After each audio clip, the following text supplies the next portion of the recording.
monde, on se retrouve pour une nouvelle vidéo et c'est avec un peu de retard qu'aujourd'hui je vais vous parler de mes tops et de mes flops de 2016. Donc c'est parti!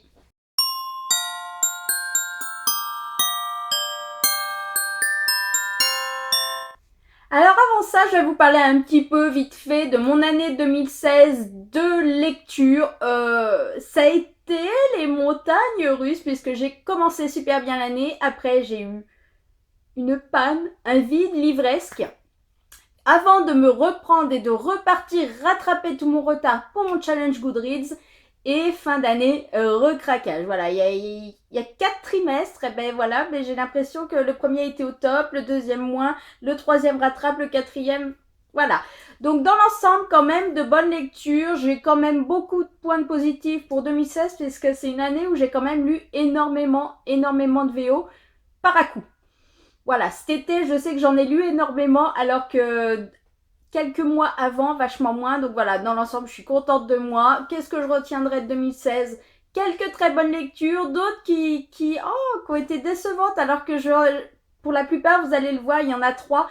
Je m'attendais quand même à quelque chose de très bien, parce que voilà, surtout pour un, il y avait des super avis, et en fait, j'ai pas accroché du tout. Donc ça m'a un peu navré, mais voilà, autrement, une année au top. Comment vous dire, ça s'est fini avec Montreuil.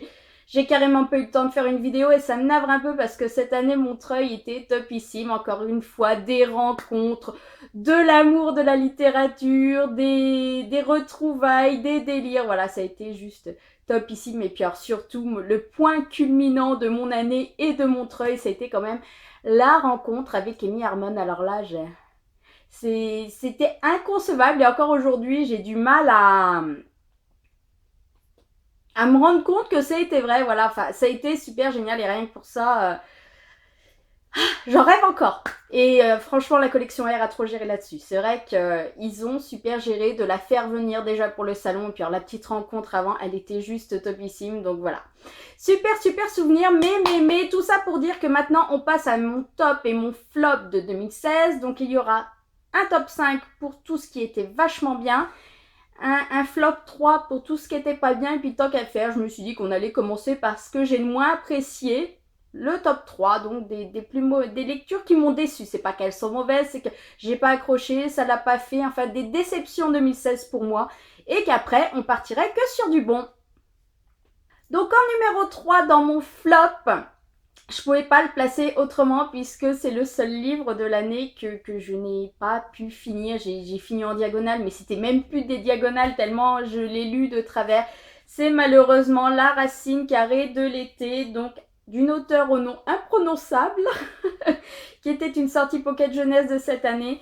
Voilà, une histoire d'amitié, d'amour en même temps et surtout de maths, jusqu'à là ça allait, et de physique, là ils m'ont complètement perdu. Voilà, je pensais passer un bon moment, surtout que le livre est pas gros, donc je m'étais dit que ça se lirait très vite. Et j'ai pas accroché déjà dès le début au personnage, et ensuite j'ai pas, voilà, toute la physique, tous les concepts physiques auxquels je ne comprends rien en règle générale, bah là je comprenais pas non plus, même si je relisais 2-3 fois. Je pense que c'est trop compliqué pour moi. La physique, c'est vraiment pas mon kiff.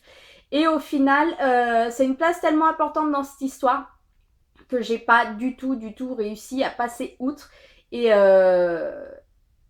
c'était tellement compliqué pour moi que j'avais même pas envie de connaître malheureusement le reste de l'histoire. Donc c'est petite déception. Par contre, j'ai vu de très bons avis dessus. Comme quoi, je pense que c'est totalement un livre qu'on adore ou qu'on déteste. Chez moi, malheureusement, ça l'a pas fait du tout. Numéro 2, donc c'est un livre que je n'ai plus à l'heure actuelle et c'est Fake de Zoé Beck, dont je vous affiche la couverture là si ce n'est pas déjà fait. J'adorais le pitch, j'adorais voilà, cet adolescent qui allait s'inventer une vie pour déjà un mieux être pour lui, pour se sentir exister, pour se rapprocher aussi de la fille en vogue qui ne voit que ces petites pétasses, vous savez, qui ne voit que les personnes importantes, qui très populaires ou quoi que ce soit, voilà, des populaires qui ne veulent que des populaires. J'adorais le pitch de départ, voilà, celui qui allait s'inventer une vie et qui finalement les mensonges allaient prendre une ampleur nationale, voire internationale. Et c'est vrai que j'aimais beaucoup, voilà, ces dérapages. Et en fait, quand j'ai découvert le livre, Ça n'a pas été si mauvais que ça, simplement le petit bonhomme, j'ai eu déjà beaucoup de mal à m'attacher à lui. Il restait au début du livre, ça me choque encore aujourd'hui, ça m'a marqué, je m'en souviens encore, il restait absolument focalisé sur la bouffe. Et ça, je ne comprenais pas. Mais on nous en parlait toutes les 2 pages, il parlait de bouffe, de viande, de machin, il me semble que c'est ça. Hein. Enfin, il était focalisé là-dessus et pendant les 50 premières pages, mais toutes les 2 pages, il nous en parlait. J'ai dit, mais mince, c'est quoi ce livre? Après, en effet, la 4e de couve nous vendait quelque chose que je pensais que cette histoire fake, justement, dont en plus le titre est tiré, allait prendre toute l'histoire, que ça tournerait uniquement autour de ça, alors qu'en fait, non, il y a une 2e partie de l'histoire qui se met en place et qui devient même plus importante que cette histoire de mensonge. Et je pense qu'en fait, je m'étais imaginé tellement autre chose qu'il y a eu un décalage juste énorme entre ce que j'imaginais et ce que j'ai trouvé, et ça m'a pas du tout aidé à accrocher. Et après, l'histoire est quand même particulière et l'un dans l'autre, les 2 combinés, ça fait que non. Pour moi, malheureusement, ça l'a pas vraiment fait. C'était pas si mauvais que ça, mais c'est vraiment pas une histoire mémorable. Le seul truc, comme je vous dis, que je me souviens, c'est qu'il ne parlait que de bouffe. Voilà, les choses qui m'ont marqué, je me souviens plus de son prénom, par exemple. Ça m'a marqué, c'est qu'il parlait de bouffe, de bouffe, de bouffe, de bouffe, alors que c'est un livre que j'ai lu quand même il y a quasiment 1 an maintenant. Et le dernier dans mon flop, alors là, je crois que c'est celui qui m'a... J'en attendais pourtant pas énorme, mais j'attendais quand même du bon, et j'ai tellement pas trouvé ce que j'attendais que obligatoirement il rentre dans les déceptions, surtout que j'avais vu d'excellents avis dessus. The Iron King, donc le premier tome de la série, comment il l'appelle chez nous, le royaume, un truc avec des royaumes, le royaume des ombres, c'est pas ça. Je vais pas chercher 107 ans, je vous l'affiche là. Ça sera plus simple, voilà, de toute façon vous reconnaissez, hein, on a les mêmes couvertures chez nous. Voilà, j'avais vu tellement bons avis sur ce livre que finalement avec les filles, on l'avait toutes les 3, on s'est dit il faut absolument qu'on le sorte, donc on se l'est fait en LC cet été. Et alors là, depuis le temps en plus qu'il était dans ma palle, il est dans ma palle depuis qu'il est sorti en VO, donc même avant la sortie VF. Je sais pas, pourtant un monde de fées, j'adore. On nous parlait de Changeling, du petit frère de Meghan, voilà, oh là là, je me surprends moi-même, du petit frère de Meghan qui avait été enlevé et emmené dans le monde des fées, et elle en fait était une espèce de fée, enfin c'est plus compliqué que ça, qui allait se rendre justement dans cet univers pour le secourir.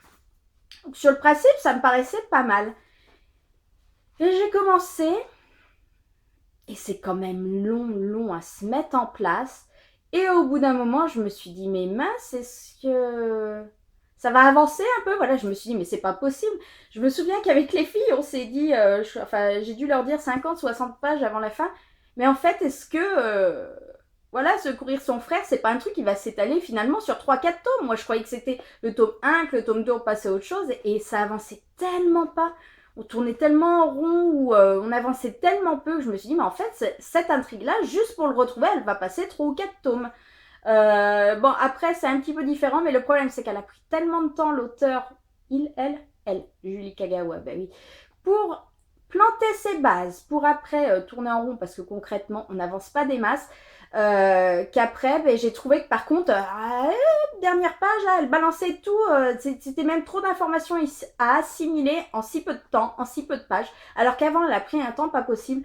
Donc rien que pour ça, rien que pour les attentes que j'avais, et pour cette histoire qui aurait pu être tellement plus, ça a été une déception pour moi. Je sais vraiment pas, j'ai presque envie de lui donner une seconde chance avec le tome 2. Maintenant, je sais pas, j'ai envie, est-ce que je le ferai à jour? Je ne sais pas. Donc on verra. Voilà pour... Oui, en fait, je me suis plantée. Non, c'est celui-là qui devait tomber en 1. Enfin bon, bref. De toute façon, le top 3, c'est 3 livres qui m'ont pas plu. Il n'y a pas vraiment d'ordre, contrairement au top du top de l'année 2016, dont on va parler tout de suite. Donc mon numéro 5... Là, j'ai un petit peu triché, ce n'est pas un livre puisque c'est toute une série que j'ai reprise. Voilà, j'avais lu le tome 1 et c'est vrai qu'en 4 mois, je me suis envoyé les 4 suivants. Il m'en reste un seul sous le coude parce que je le garde en réserve. Je vous parle de la série Markman, donc de Jake Ronover. Alors, Roule était celui que j'avais lu l'année d'avant. D'ailleurs, il était dans mon top 2015. Donc, j'avais adoré. Et c'est vrai que quand je me suis décidée à les reprendre, j'ai enchaîné avec Jet, avec Rome, avec Nash que j'ai beaucoup aimé. J'ai adoré les 3 autres, mais Nash, Ah, j'ai kiffé sa sensibilité. D'ailleurs, vous allez le retrouver bientôt puisque ça y est, Hugo sort enfin les 3 derniers. Et surtout, j'ai kiffé Amor Rodi. Ah, ils étaient excellents. Voilà, donc pour ceux qui ne connaissent pas, c'est une série romance, forcément. Hein, petite lecture qui passe bien. Romance new adulte, donc avec des personnages qui ont quand même une maturité, un certain âge et toutes les scènes et séquences qui vont avec, voilà. Je sais même pas comment les tenir tellement j'en ai, voilà. J'ai totalement adoré. J'adore retrouver nos petits amis tatoueurs et leurs copains rockers et voilà, et découvrir les histoires. C'est vrai qu'on les découvrait à la base, voilà, avec Roule et Chaud. Donc ça, c'était mais un coup de cœur magistral en plus. La couverture est juste canon. Et c'est vrai qu'après, ben, forcément, on avait un petit interlude avec Jet, ça m'embêtait un peu, j'aurais préféré enchaîner avec le frère de Roule, mais voilà, Jet est finalement très bien passé. Après, forcément, on a Rome, alors celui-là, il était cultissime aussi pour la relation entre Rome et Cora, voilà. Et c'est vrai qu'après, ben là, je ne savais pas si finalement ça allait le faire, et en fait, ça l'a totalement fait. Les personnages sont juste adorables, ils ont un vécu... une charge émotionnelle dans ces lectures, voilà, c'est passé super. Donc voilà, Asa est le seul qui me reste à lire et justement là, je pense que je viens de le sortir. Je l'ai laissé trop traîner, clairement, depuis le temps. Donc voilà pour le numéro 5. Numéro 4, une nouvelle sortie Pocket Jeunesse que j'ai adoré et dont j'attends la suite plus qu'impatiemment. Donc le tome 1 de La Déferlante de Michael Buckley. Voilà, vous connaissez, pas tous. Bon, en gros, on se retrouve dans un monde où il y a les humains comme nous. C'est comme si un jour on voyait sortir de la mer un peu les habitants du Black Pearl, voilà, dans le tome 1 de Pirates des Caraïbes, voilà. Des gens pareils, mais qui vivent dans l'océan et qui ont forcément le physique bien particulier qui va avec, hein, un fond poulpe ou quoi que ce soit. Et en fait, qui veulent s'intégrer à la population. Donc la population, les 3/4 ne sont pas d'accord. Et donc, quand on commence le livre, on va suivre Lyric, j'allais dire Lyra, Lyric qui donc est une humaine et qui voit justement, comment ils les appellent, les alphas, voilà, débarquer dans son lycée, justement pour leur premier jour de cours. Et il va y avoir toute une histoire super compliquée entre ces deux peuples et tout ensuite. Le tome 1 passe tout seul et vu comment il finit, j'ai super hâte de voir arriver le tome 2 très vite. Celui-là, le jour où il arrive, je peux être en train de lire n'importe quoi, même Harry Potter, je le lâche pour avoir la suite de l'histoire parce que j'ai vraiment totalement adoré et je vous encourage à le découvrir si vous ne connaissez pas encore. Le numéro 3 de ma liste, je vais vous l'afficher là puisque c'est une lecture que j'ai fait en numérique et que je n'ai pas racheté en papier depuis mais que j'ai totalement adoré et que forcément je rachèterai. Wild Earth, donc de Lily Aim, qui est une lecture romance MM et qui m'a chamboulé d'une force. Oh, j'avais lu cet été, mais ça a été un coup de cœur juste magistral. Voilà, donc on va suivre. Comme j'ai pas le livre, j'ai pas les prénoms. Oh, je vous les affiche là, donc on va dire numéro 2. Voilà, qui se connaissaient dans leur jeunesse et l'un était gay assumé et en fait il s'est fait, on va dire, agresser par l'autre. Et la conséquence est qu'il a gardé des séquelles physiques pendant que l'autre était envoyé en camp de redressement et tout le bazar et tout. Et donc ils se recroisent des années plus tard. Et là il y a un truc qui va se passer entre les deux. Mais alors, vous vous rendez compte la situation compliquée quand même parce que la famille elle a bouffé aussi au passage, elle est un peu détruite. Les deux familles en veulent aux autres. Enfin voilà. Et on suit cette avancée et surtout le cheminement psychologique des personnages. J'ai totalement adoré. Oh, je l'ai dégommé, j'ai même, rien que de vous en reparler, j'ai envie de le relire tout de suite. Voilà, je pense que c'est une lecture que je referai parce que vraiment, c'était sublime. Du début à la fin, Lily Aim, elle arrive à nous faire passer des émotions. C'est un truc de malade, des situations de malade aussi. Et j'ai grave envie de découvrir cet auteur à travers d'autres de ses romans parce que voilà. Apparemment, ils sont tous de la même teneur et c'est un de mes objectifs 2017, c'est de lire d'autres de ses livres.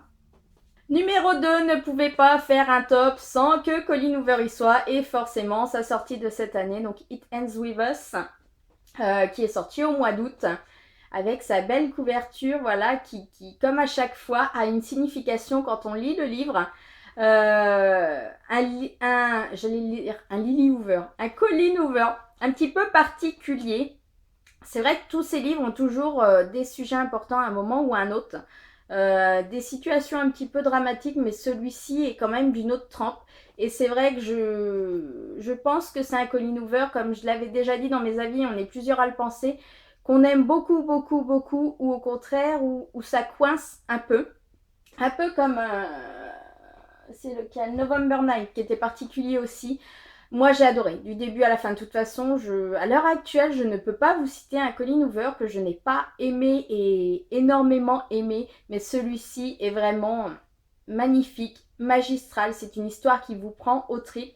Je pense qu'il arrivera très vite chez Hugo parce que c'est l'avantage chez eux, c'est qu'ils ne traînent pas trop à les sortir par derrière. Donc vraiment, quand il sort, je vous conseille de vous jeter dessus parce que c'est une histoire que vous n'êtes pas prêt d'oublier et qui est très dur. Donc prévoyez quand même des mouchoirs, comme à chaque fois avec un Colleen Hoover. Et enfin, on va finir par mon numéro 1 de l'année là aussi. Un raz-de-marée émotionnel avec The Air He Breathes. Donc le tome 1 de la saga série Éléments de Brittany C. Cherry. J'ai adoré. Ah là là, l'histoire de Tristan. Elle est dure là aussi, voilà, tout ça là, c'est du même niveau, hein. Faut des mouchoirs et puis alors là encore plus, hein. C'était quand même sacrément costaud, donc Tristan qui est un mec tellement particulier, c'est un peu du même domaine, voilà, qu'Archer's Voice, c'est-à-dire que c'est quelqu'un de grave introverti, limite un ours qu'on veut pas approcher, enfin c'est ce qu'on dit en tout cas à, comment elle s'appelle, pas Lily. C'est pas vrai. Je vais pas pouvoir vous en parler si j'ai pas le prénom. 2 secondes, je coupe, je reprends dès que je l'ai trouvé. Elisabeth, j'ai même pas eu besoin de couper. C'était dès le premier chapitre. Voilà, Elisabeth revient dans la ville où elle était après avoir vécu un drame puisque son mari est mort dans un accident de la route. Donc elle a eu du mal à encaisser. Donc avec sa fille, elle est repartie s'installer chez sa mère quelques temps.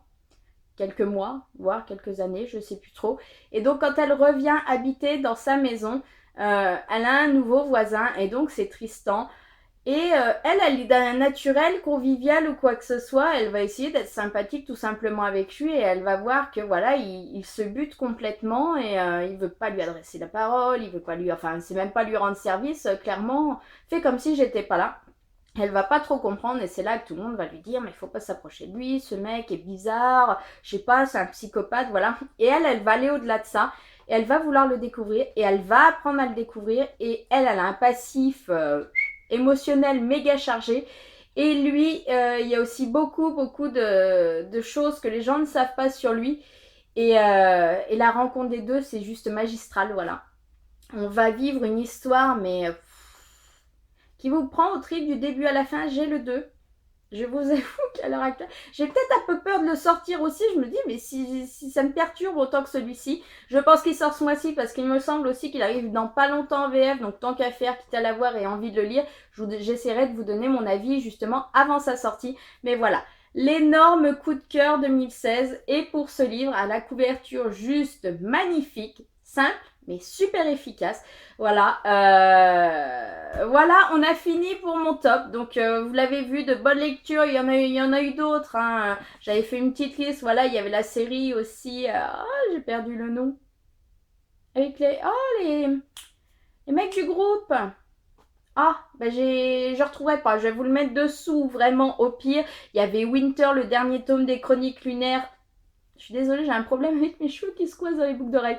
Qui était juste sensationnel. La série Nil, voilà, j'ai lu le tome 1, le tome 2, j'ai adoré cette série, je n'attends qu'une chose, c'est le tome 3, là, voilà, c'est les mentions honorables pour ces livres-là. Ils sont pas dans le top parce qu'il a manqué juste un petit truc, un petit grain de magie qui a fait c'était pas là, donc c'est pas dans le top, mais ce sont de super lectures. Voilà, on a aussi 1000 baisers pour un garçon, Le Monde de Charlie. J'ai vraiment fait d'excellentes lectures cette année et j'espère surtout que 2017 va être du même niveau parce que franchement je me suis régalée. Le début de l'année a bien commencé, j'ai fait d'excellentes découvertes aussi. Donc voilà, C'est tout ce que je me souhaite pour cette année, d'aussi bonnes lectures, d'aussi bonnes découvertes, des découvertes pareilles qui me prennent par surprise. J'espère pas trop de déception, donc voilà, comme tout le monde, hein, je pense. Je vais m'arrêter là pour cette vidéo parce que je pense que j'ai encore pas mal blablaté. En attendant, je vous fais un bisou, je vous retrouve dès la semaine prochaine pour une nouvelle vidéo. Bye!